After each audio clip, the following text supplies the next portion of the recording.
Olá, meu nome é Manuel Gibson. Bem-vindo à parte 2 da série sobre largura de banda em sistemas de transmissão digital e a equação de Gibson. Estamos interessados em modelar uma equação que determine a largura de banda utilizada em sistemas digitais através de todos os processos vistos na transmissão em vídeos anteriores, seja a codificação da fonte, codificação do canal, cifragem, detecção, correção de erros, espalhamento espectral, modulação e outros processos. Para isso, veremos os seguintes assuntos neste vídeo. Primeiro, revisando os assuntos do vídeo anterior, complementando com alguns detalhes. Em seguida, veremos a largura de banda com transponder de satélite, utilizando um sistema de satélite. Terceiro, veremos a relação sinal-ruído, esse parâmetro tão importante em sistemas de comunicações. Finalizaremos com algumas considerações sobre os assuntos aqui abordados. Vamos começar com uma rápida revisão. No vídeo anterior, apresentamos a regra de Carlson para determinarmos a largura de banda de sistemas modulados em frequência, o FM. Na equação, BW é a largura de banda do sinal FM pela regra de Carlson para a transmissão da informação. Beta é um índice de modulação FM igual a ΔF sobre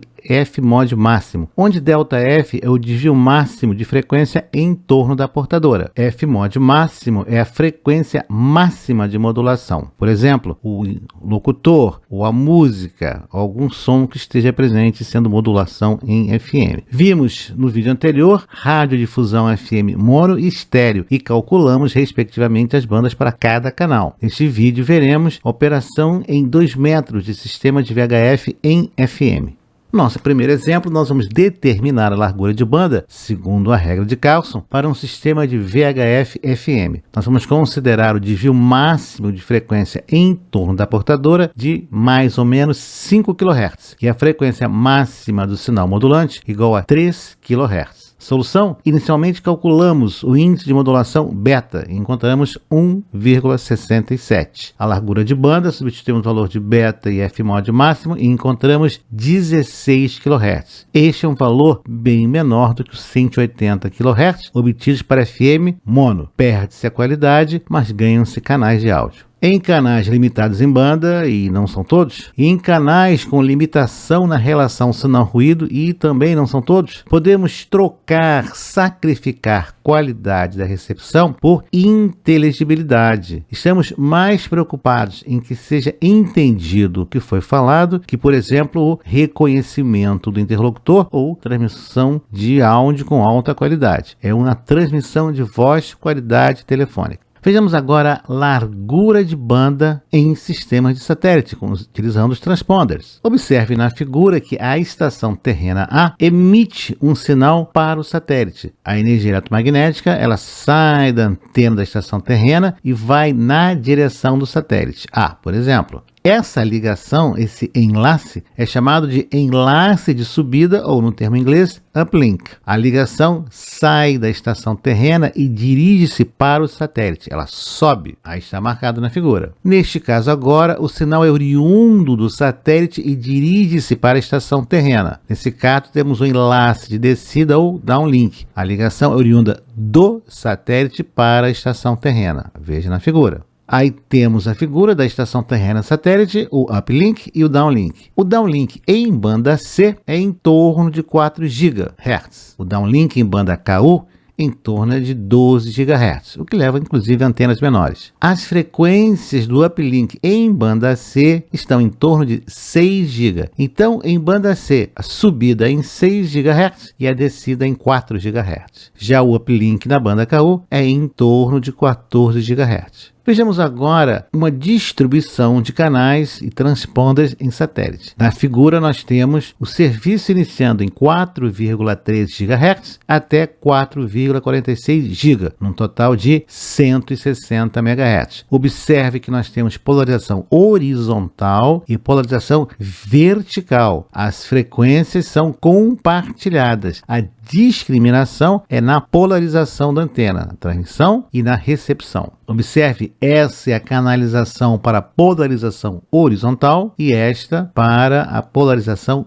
vertical. Por que a diversidade de polarização em sistema de satélite? A banda disponível, no caso 160 MHz, permitiria apenas 4 transponders completos de 36 MHz, um valor comum. No entanto, quando utilizamos a diversidade de polarização, podemos transmitir dentro da mesma banda de 160 MHz 4 transponders na posição horizontal e 3 na posição vertical, totalizando assim 7 transponders. Bem, nós temos alguns problemas. Nós temos que garantir as bandas de guarda de início e fim da canalização. Temos também assegurarmos das bandas de guarda entre os canais, entre os transponders. E não esquecendo também aquela faixa de 16 MHz que é comum, compartilhada entre a portadora 1 da polarização horizontal e a portadora 1 da polarização vertical, canal 1. Quando nós vamos para o canal 2 horizontal, ele compartilha 32 MHz, 16 MHz com FC1V e 16 MHz com FC2V. Há um compartilhamento. Se durante o trajeto a polarização alterada e surge uma componente na outra polarização ortogonal, temos um problema de interferência. Sim, isso sempre ocorre. Geralmente tolerável e não percebemos. No caso mostrado da figura, nós temos que a faixa de operação é banda C, downlink. A banda total é 160 MHz, polarização horizontal e vertical, largura de banda do transponder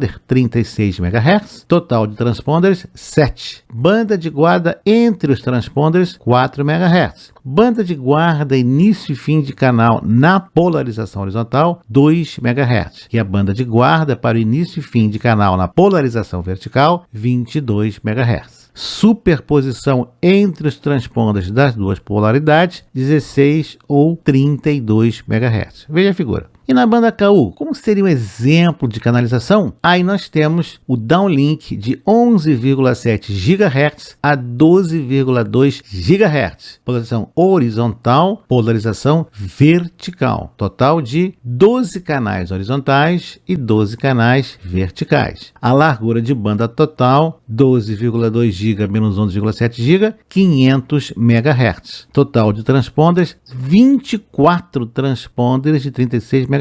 Veja a elevada eficiência na utilização. Lembrando que cada transponder pode transmitir vários canais de TV, áudio e dados. Polarização horizontal, canalização e as portadoras. E a polarização vertical, nós temos as portadoras bem no centro da faixa. E o uplink? O uplink vai de 14 GB a 14,5 GHz. Também uma largura de banda de 500 MHz. Total de transponders, 24 transponders de 36 MHz. 24 na subida, 24 na descida. Vejamos agora a nossa relação sinal-ruído, um parâmetro tão importante em sistemas de comunicações de uma maneira geral. Vimos em vídeos anteriores o sistema de telecomunicações básico, onde abordamos os processos que ocorrem no transmissor. Quais são as funções aplicadas ao sinal para ser aplicado ao canal. Neste vídeo estamos interessados em que o canal vai alterar e como ele vai entregar o sinal para o receptor. O que o receptor vê? As perturbações do canal produzidas no sinal desejado. Ruído, interferência, atraso, eco, multipercurso, atenuação, entre outras. Estamos muito preocupados com a potência do sinal recebido na banda do canal pelo receptor. Quais são os dois parâmetros limitantes da taxa máxima de transmissão de dados em sistema de telecomunicações? Fácil. A largura de banda e a relação sinal-ruído. Isso nós vemos no teorema de Hartley-Shannon, onde nós temos a capacidade máxima do canal em função da largura de banda e da relação sinal-ruído. Aí temos a taxa máxima teórica do canal, largura de banda, relação sinal-ruído. Veremos essa equação com detalhes mais à frente. As eternas perguntas. Qual é a relação sinal-ruído desse sistema? Ou, o que nós estamos muito preocupados, qual é a taxa de erros? A relação sinal-ruído é a causa. A taxa de erros é uma consequência. A qualidade do sinal recebido, ou seja, a taxa de erros, é a função da relação sinal-ruído. A qualidade do áudio, da imagem, é a função da relação sinal-ruído. Mas afinal, o que é a relação sinal-ruído? S/N, SNR ou SNR em dB? Nossa primeira relação é a relação entre a potência do sinal recebido, a energia do bit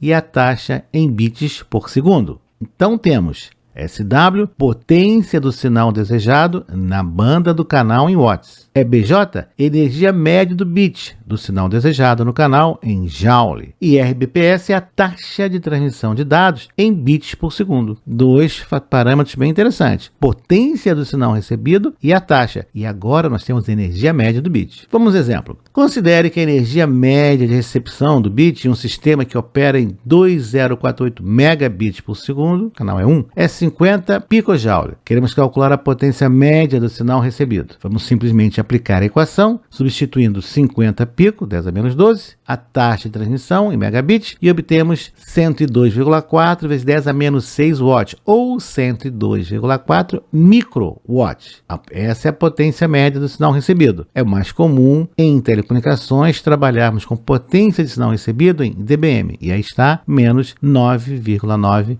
dBm. Próximo exemplo, o sistema está agora operando em 34 megabits por segundo e, para que ele opere dentro do parâmetro de qualidade, nós precisamos de um sinal de menos 30 dBm. Qual a energia média do bit de recepção? Simplesmente passamos menos 30 dBm para miliwatt, direto, 10 a menos 3 miliwatts. Passamos para watt, 10 a menos 6 watts. Substituímos na equação e encontramos 29,4 vezes 10 a menos 15 joule. Essa é a energia média do bit do sinal recebido. No próximo exemplo, nós temos a potência de recepção, menos 50 dBm, e a energia média do bit. Queremos agora calcular qual é a taxa desse canal. Analogamente, convertemos menos 50 dBm para watt, aplicamos a equação e encontramos uma taxa de 4 megabits por segundo. No nosso próximo exemplo, nós temos a energia média do bit expressa em joule. Queremos determinar em dB em relação ao joule. É uma unidade relativa em dB ao joule. Simplesmente aplicamos 10 vezes log na base 10 da energia média do bit e encontramos menos 146 dB joule. Não se espante, é utilizado dessa maneira. Temos agora algumas considerações sobre os assuntos apresentados. Vimos a importância da canalização no gerenciamento e ocupação do espectro de frequências. Vimos exemplos de uma equação regularmente utilizada em sistemas FM, a regra de Carlson, para o cálculo da largura de banda de transmissão. Fomos apresentados ao conceito de diversidade de polarização como uma alternativa à maior ocupação da banda de frequências designada para um serviço e comumente utilizada em sistemas terrestres e via satélite. Começamos a ver algumas relações entre sinal, energia do bit e taxa de dados. Vimos também as unidades comumente utilizadas, dBm para sinal recebido, joule para energia do bit. Será que existe uma equação que integre todos os parâmetros fundamentais na qualidade do sinal recebido, como por exemplo, potência do sinal, taxa de dados, ruído e largura de banda em um sistema de telecom digital? Será que existe essa equação? Será que é uma equação de fácil uso? Aguarde o próximo vídeo para a resposta dessa e de outras importantes questões em sistemas de transmissão digitais. Então, o que nós vamos ver no próximo vídeo? Nós vamos agora integrar os conceitos até aqui apresentados, vamos apresentar novos termos, novos conceitos e expandir as equações para avaliar o desempenho de sistemas digitais. Até lá, nos vemos no próximo vídeo. Obrigado por ter assistido a este vídeo, deixe o seu like, inscreva-se no canal, acione o sino e seja notificado dos novos lançamentos semanais.